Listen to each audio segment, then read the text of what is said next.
Suns. Let's start off with their setter, number 1, Giselle C. At number 4, Maria Paulina Soriano. Wearing jersey number 5, Rosemary Vargas. At number 8, Aiza Maizo Pontillas. Wearing jersey number 9, Janine Marciano. And at number 15, Gwyneth Eulalio. Libero, number 13, Sheila Marie Pineda. Head coach, Mr. Nestor Pamilar. Calling on our Lady Bulldogs of the National University. Let's start with jersey number 2, Ivy Giselle Perez. At number 3, Elijah Daphne Santiago. Wearing jersey number 7, Lisa Jane Mandapat. At number 14, Jarrell Singh. Wearing jersey number 17, Myla Pablo. And their team captain with jersey number 12, Siemens Desiree Dadan. Libero, number 5, Fatima General. Head coach, Mr. Ariel Dong de la Cruz. This is the quarterfinal round. Good luck to both teams. Good morning, San Juan Arena. Pwede ba yun? Pwede. Good afternoon pala. Sa San Juan Arena po kami. Of course, binibigyan natin ng konting tribute na rin ng isang mga paboritong artista namin ni Noreen Go, Mr. Robin Williams, who passed away unfortunately. But again, his spirit lives on. Titignan natin dito kung magkakaroon tayo ng Carpe Diem moment. Oh, Seize the day. Para dito yan sa sa Cagayan Valley. Of course, still struggling to make it to the semifinal round. Yung outright na I think the magic number is 5 wins. 5 wins. Oh, so far 4 wins itong kupunan ng Cagayan Valley. Yung Ateneo is not that far behind. So, yan ang titignan natin dito. Can Cagayan Valley bounce back from the debacle? Masasabi natin against Ateneo. Yeah. Actually, parang a lot of people, when you talk about that game, parang everyone is saying, yun nga, what's going on with Cagayan, diba? I mean, I remember we interviewed, did we interview si Angie Tabaquero? Remember who One of them, yeah. Who said collegiate team yan? I don't remember who we interviewed, but sabi nga nila, collegiate team eh. So parang you should be seeded to win. And then you lose. Ang sakit, diba? Well, they've first time na nakalaban nila itong kupunan ng NU, they won handily. So let's see if that's going to be the case again. Now, simula na po tayo dito. Rosemary Vargas sa unang palo. Rejected. Here's Jorel Singh, the freshman. Dug up there by Bang Pineda. Here's Aiza Maizo galing sa likod. Nakaabang si Singh at saka si Santiago. Mahabang rally kaagad. Panimula pa lang natin dito. Ivy Perez leaving it for Jaja. Single block coming from Gwyneth Eulalio. Back set naman. Papunta rito kay Risa Mandapat. At siya pinag-usapan natin at the top of the coverage. Not quiet anymore. Not quite so far. Good start for her. And sana, for the NU fans, tuloy-tuloy na to. And getting the start, nakita natin, Janine Marciano. We talked about her also. Diba? Siya yung lilipad, dapat buo katawan. Kasi pag lumipad siyang gano'n, naiwan yung kalahati ng katawan, mag-uwian na tayo. Ibang show na yun. Horror na. If it's Fun Family Pizza, it's gotta be Shakey's. Rosemary Vargas, agad nakabawi naman para sa Cagayan Valley. Rosemary also has to step up for Cagayan because, katapat niya, either Angie Tabaquero or Janine Marciano. When she's in front, she has to step up.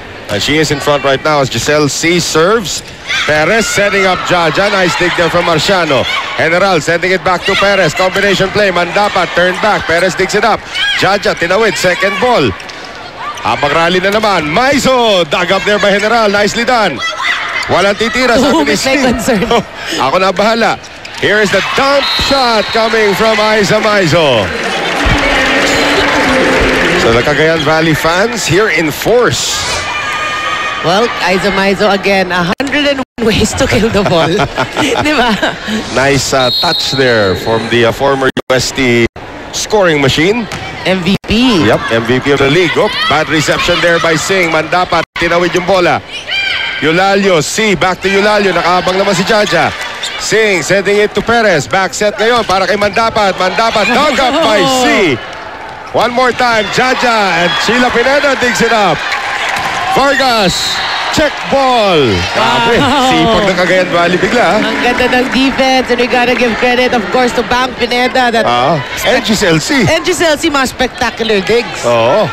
3-1. Simula pa lang tayo. Mukhang mahaba-habang Araw na naman ito. Axel is the official outfitter of the Shakey's V-League. And as I say that, Giselle C. Naku, may magagalit na naman sa'yo. Ano naman si Giselle C. Alam mo naman yung serve niya, always trying to be lethal. So Yes. minsan may konting sabit din sa net yan. Here's Jaja Santiago now to put it in play. Here's Giselle C.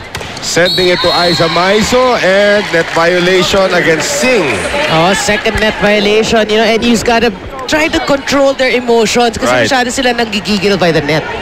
That is the freshman there, Jorel Singh. Neto ngayon si Wenneth Eulalio. 4-2, Cagayan Valley. Good serve. There's the back set ngayon papunta kay Singh. That's off the hands of the defense of Rosemary Vargas. Nope, they called it out. Ay, No ouch. touch. Oh, Oh. wow. Mukhang tumama. But again, referee Jess Villarreal is closer to the scene. Yeah. Pero sayang yun, no? That was a perfect reception by General. Let's see if she can do it again. Ito ngayon yung serve ni Eulalio. This time pumunta kay Myla Pablo. Pandapat, airborne. Here's Giselle C. Maiso again. Maiso again. 101 ways. Di ba? Yun naman talaga eh. You're up against the college team. Kailangan turuan mo sila kung ano ang tama. Ano ang kulang? Sa panahon ng tag-ulan, iwasan ng dengue, Lion Tiger Katol ang gamitin. Proudly Philippine-made. Wenneth Eulalio still serving. 4-point lead now for the Rising Suns. General, quick set to down from Perez. Giselle C. Maiso, grabe. Galit si Aiza. Gusto na matapos. Pero, di ba, we talked about it. She really performs that way. She plays well for Cagayan. She's the only one averaging double figures para sa Cagayan Valley. Pero maganda panimula niya ngayon. 5 puntos na po ang abante rito ng Rising Suns. As Wenneth Eulalio serves. Myla Pablo, Ivy Perez. Double violation on Ivy Perez. Looking to bounce back this afternoon, especially the Cagayan Valley Lady Rising Suns. According to Coach Nes Pamilar, he is still very disappointed about their last game. Diin nga ni Coach Nes, talo na kami sa crowd pa lang eh. Tapos, minalas pa sa calls, kaya nawala siguro yung momentum namin. Well, in today's game, gusto na lang kalimutan ng Lady Rising Suns ang mga nangyari at mag-focus na lang sa pagkuha ng tuloy-tuloy na panalo para sa goal nila na makapasok sa semis. On the other hand, inconsistency naman sa paglalaro ang naging problema para sa Lady Bulldogs. Yan nga ay ayon mismo dito kay Coach Ariel de la Cruz. Sabi ni Coach Ariel na wala yung patience at puso nila sa paglalaro the last game. Well, right now gusto na lang ng Lady Bulldogs na matapos dito sa liga at least on a winning note. Noel Noreen? Well, the last game was actually supposed to be a confidence builder para dito sa inyo kasi na 5-set nila yung Army. Pero again, Coach Dong, at the end of the day, said talo pa rin. Diba? Well, that's true. Pero you know, if you're Coach Dong and you play your kids play against a team like Army, you always call them the mighty Army team, diba? Any 5 sets, well, that's already an accomplishment. And again, that's good news for them heading in to the UAAP. Yes. Ito na yung lineup. Ito na yung Tsaka lineup post ninyo. din Santiago. Post din Santiago. Jorel Singh with the serve, 9-3 in favor of Cagayan Valley, and LB 9-4 as Pao Soriano cannot contain it. So it is Singh serving once again. Mikasa is the official ball of the Shakey's V-League. But you know, we know Cagayan eh. When they lose, you know, they coming off a loss, lagi bumabawi yan eh. Oo. Diba? Well, that's what they wanted to do against Ateneo kasi galing nga sila sa talo against Army as Dadang gets the block. Pero sa kasamahan pa lahat, nadaanan na naman sila ng Ateneo. So this is the first losing streak for Cagayan Valley this year dito sa Shakey's V-League. Singh, another good serve. Vargas with a better reception. C. Maizo. A nice aggressive dig there from General. No break fluid, however, for Ivy Perez. Talagang tumalon siya papuntang net eh. First set pala, pawis na si Ivy Perez. Expected to do a lot. And again, yung mga nanonood po sa atin sinasabi, pinapatikos natin yung mga setter. kinikilatis yung mga setter. That's the hardest job in the world dito sa volleyball. Mga pumapalo, palo sila ng palo. Good. Ito, halos lahat ng second ball, kailangan nilang kunin. Exactly. And I tried that before, coming out of retirement. Napilitan ako mag-setter sa isang laro. Ang sakit sa hips. Yun, doon unang naramdaman. Ang sakit sa hips. No. Ilang taon ka na ba nun? That's just a few months ago. Kaya, well, pero sinabi ko, sige, hindi ako masyado maglulundag, setter. Kasi sa middle naman ako na-orient dati. Sige, magsisetter ako. Grabe siguro, wala pang first technical timeout, sakit na ng hips ko. age na tawag doon. Age nga tawag doon. Pero again, you have to respect the setters talaga, what they do, yung trabaho nila. Yes. Especially those who really, kahit mababa, pahiga yung set. Isa sa mga idol ko, actually, Giselle C. I have to say, si Giselle C na talagang nasa sahig na isa-set pa rin niya yan. Diba? Sa panahon ng tagulan, iwasan ng dengue, Lion Tiger Katolang gamitin. Proudly Philippine-made, another good defensive gem from Myla Pablo. Back-to-back blocks now for NU. Maganda yung defense, and Myla Pablo, after scoring prior to this rally, gets a good defensive stop. So, yun ang sinasabi natin, hot and cold. Hopefully for NU, hot siya ngayon. Because right now, magagandang serve na pinapakita naman ni Desiree Dadang, but Janine Marciano nagparamdam. So that is now a 4-point lead para sa Cagayan Valley. Subukan mo na ba mag-setter? Oo. Sakit sa hips, diba? Kasi syempre, when you're a player and then you have scrimmages during, during practice, diba? Minsan yun yung request namin sa coach. Paset naman. Pinagbigyan naman kami. Perez on the attack. C sending it to Marciano against 2. Dug up there by Vargas. Quick set Eulalio and Ivy Perez. About 5'8", 5'9". That's a good height for a setter. Yeah, she's really tall for a setter. Nakikita natin dito Curses foiled again. Curses. Down to 3. Sino kaya magka-carpe diem dito sa dalawang to, no? Malalaman natin. Perez, Jaja. Hala, walang tao sa likod. Hindi pa happy si Jaja doon sa ginawa niya. Kasi hindi solid yung tama. Junior member na yan ng The Franchise Club. Yes. Wala na si Bang. Binenta na yung franchise kay Dakis. Kliyente na kaagad si Jaja. Bad reception. Service ace, Myla Pablo. Playing very well dito sa ating first set. Yes, and if you look at Cagayan naman, on the other hand, parang sila tumahimik and they have the lead. That lead was pretty big kanina. It was as big as 4 or 5 points. Marciano, nilusot kay Jaja. Atapang abata. Ginamit ang kanyang athleticism. Well, which is very known for, especially in her days with San Beda in the NCAA. Ngayon, siya na magsaserve. Good serve. Perez, sending it to Jorel Singh. Single block ni Eulalio. Nagkatingin na si Pineda at saka si Marciano.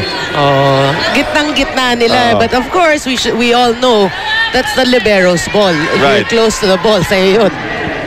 Well, it is now just a 1-point lead once again para sa Cagayan Valley. If it's Fun Family Pizza, it's gotta be Shakey's. Ivy Perez.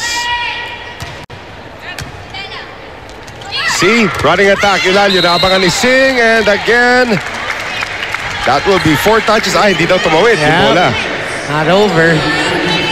13 all.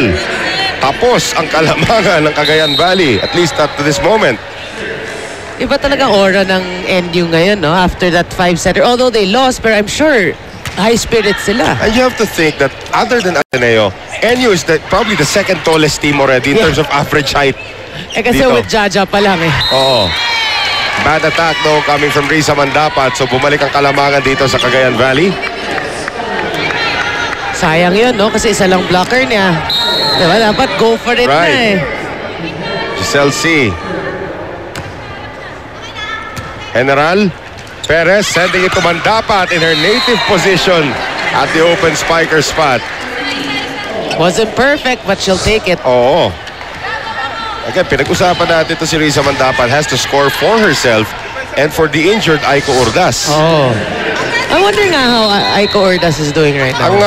The last time I checked, baka umabot pa daw siya ng second round na UAP, which is going to be really quick. And there's a quick hit coming from Aiza Maizo. Baka umabot ng second round. Baka umabot, which is sometime in when? January? Mahirap yun. Di ba? Parang hindi pa eh. Are you gonna risk your... sayang yung first round mo eh. Yun na nga eh. But it all depends on what shape NU will be in the first round. True. Diba? Because yung prognosis nga ng mga maraming mga experts Yes. is that NU could be the 5th seeded team after the first round. Baka number 5 lang sila sa standings. Pero no, gamble yan ng coaching staff ng NU. Do we put her in the lineup, risk the first round, or just maximize her I-line up season? mo. I-line up mo lang, di Next ba? season nga. Hindi, I mean, i-line up mo ngayon. Parang coach tayo. How many players can you field in sa UAP? Pag-usapan natin yan maya-maya. Cagayan Valley's reclaimed the lead. 6 spot. Oo nga, Gets no? the job done. Oo nga. 16-15, however, 1 point lead for Cagayan Valley. Yung height ni Ivy pang middle blocker na eh. Exactly. Hindi mo lang halata kasi kadalasan katabi niya si Si Jaja. Jaja, exactly. Pablo turned back there by Maizo. Sa kabila naman sila dadaan. Mandapa turned back there by Marciano. Perez setting it to Pablo. Ay, Pau Soriano na ang kumuha. Good defense there by Cagayan. This time sila naman because we've been watching NU with great defense. Now Cagayan stepping up. Pau Soriano and Myla Pablo, former teammates in the national team that saw action in the AVC Zonals in Quang Tri, Vietnam last year. Here is Rosemary Vargas, another former member of the national team. Back set ngayon, Mandapa, that never cleared. You wanna see, I was looking at this stat, no? In terms of setting, the matchup, C. Perez. Perez, 45%. C, 8%. Wow, parang anomaly yan. Weird, ah. Time out NU.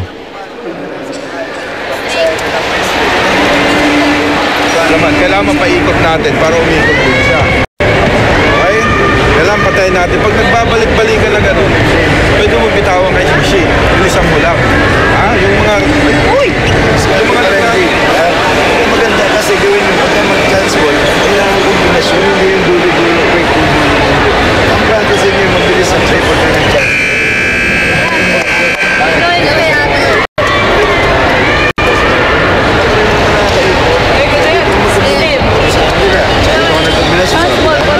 Coach Ness still busy coaching. Kahit na lamang na silang 30 puntos. Pero again, it's never too safe against NU. Yeah, I mean, and also for any team, for that matter, if you, di ba, ang dami natin na panood, may lead, tapos re-relax. Di ba? That's why we always say, don't give the opponent that window of opportunity. Babato ngayon kay Myla Pablo, and Pineda tries to save it, and Pineda and Maizo collide. So, puntos mapupunta rito sa NU. Sa panahon ng tagulan ni Wasan ng Dengue, Lion Tiger Katol ang gamitin. Proudly Philippine-made. I wonder, I'm sure nami-miss ni Bang spike. Well, maganda na rin yung pag-cherish niya ng role niya ngayon as the libero. In fact, as Pau Soriano scores, in fact, that might actually be her ticket to the national team. Wow. Diba? Substitution coming in para sa Cagayan Valley. The veterans, Cheese Sayet and Angueta Baquero seeing their first action. Papalitan si Maizo at saka si Giselle C. So look at this setup. 3 open spikers. Sino lilipat? Si Janine Marciano. ang lilipat sa opposite. Oo. Pablo hulog. Oy, wala second ball. Umalis. Yan ang mahirap eh. 3 silang open spiker doon. Kumuha for si Chisayet. Usually utility spiker yung kumuha ng second ball. Correct. Hindi nila alam. Sino nga ba utility spiker sa atin? Asan na si Aiza Maizo? Oh. So 19-17. Chisayet, back set. Marciano, nakaabang si Pablo pero lalabas. That's a great set by Chisaet. So parang nung nawala si Maizo, meron pa rin utility spiker. Oh, yun na nga eh. Now it is Pau Soriano.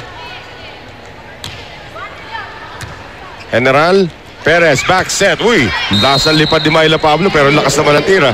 Oo, sayang, no? Unforced error. Pero grabe si Myla Pablo, ang payat niya ngayon. Back to her playing form. Naalala natin yan last year when she was also playing for NU. Umabot silang championship. They actually won the championship in the first conference. Yan ang playing form niya. Oo. Soriano overshoots the serve. So Myla Pablo now to serve. Dalawa na silang Pablo ngayon dyan eh. Myla and their younger sister Marites. Yes. Is also there in the lineup. Chisaet on the back set. Ganda ng buwelo pero nandun naman si Jaja. To whom it may concern. Uy, natamaan yung linya. And Janine Marciano gets lucky that time. That looks like it was going out. Yep, just enough top spin for that to land on the line.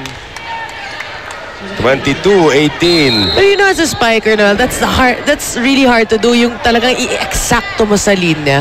Well, that required a lot of luck. Yeah. Also, Jaja. Bumalik. Natawa si Jaja.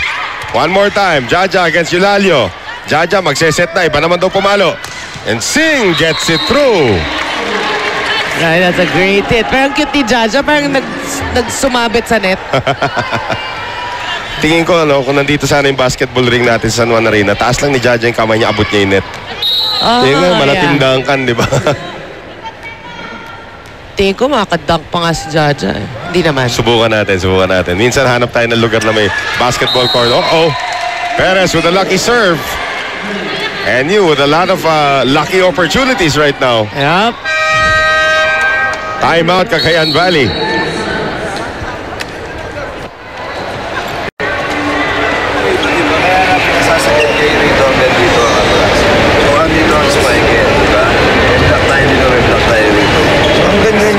Mo, yan pa ganyan pa.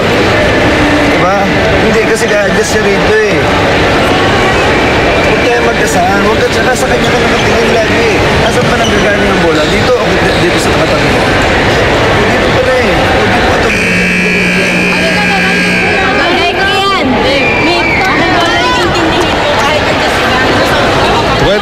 22-20. Akala ng Cagayan Valley makakaalagwa na sila, but back-to-back points for the National University, of course, after this lucky serve coming from Ivy Perez. Yeah, but you know, I like that timeout because obviously Coach Ness saw that ilang beses na namatay in between Pineda and Marciano. So parang sinasabi na, parang kinokorrect na. Right. And to be honest with you, Pineda has not really been a factor also here in the first set. Kasi mukhang iniiwasan din naman siya. Oh, another ace for Perez. Mental breakdown there for the defense of Cagayan. Just a 1-point lead. Eto na naman ang NU. Knocking on the door. Tsaka refusing to just, give this setup. Right. Perez again. Pineda, nandun na. Said, iniwan para kay Tabakero. Dug up there. Jaja. Mandapat. Ay, nakabang. Hoy, General, keeping it alive. Pablo, tinawid. Marciano, Saed. Ay, nalunod. Etong si Eulalio. Good save by Eulalio. Here is Jaja on the push. Back set, Tabakero against Singh. No problem for Jorel Singh. Good block there. The referees call it a block. Actually, mukhang hindi rin tumawid, di ba? No, pero mukhang nadaplisan yung braso ni Jorel Singh that time. So, block point for the freshman, tied at 22. Pero you gotta understand, hindi rin comfort zone yan ni Angie Tabakero. Right. 4 straight points for NU. Tabakero not good on that reception. Tabakero has to fire from the back. Quick set, Jaja. Chisaet ngayon, combination play. Tabakero, Pablo keeping it alive. General tinawid. Chisaet, one-handed set, and there's gonna be a violation at the net from Jaja. Alam ni Jaja kung ano nangyari. Ito napalitan na tama na adliban sa pwesto. 3 open spikers. You don't see that every day. Maiso returns. C returns. Tabakero and Saed sit down. Pero sayang yung air ni Jaja. But she has been known to commit such. Yun ang gigil. Haba ng batang yan eh. Gigil. Giselle C. General. Jaja. Losot kay Eulalio. And the stare down. Down talaga. Kasi kaliitan si 5'10 lang yata si Wenet. 6'6 yung... So sa bagay, she stares down at everyone. Oh, lahat eh. Tatali ka lang na sintas. Akala mo naninindak eh. Here's Giselle C. Oh, Maiso! Yan yung pamatay sunog. Ayan. Saka pambutas ng bola. Baon na baon. Eto. Timeout. NU down by 1. Set point Cagayan Valley.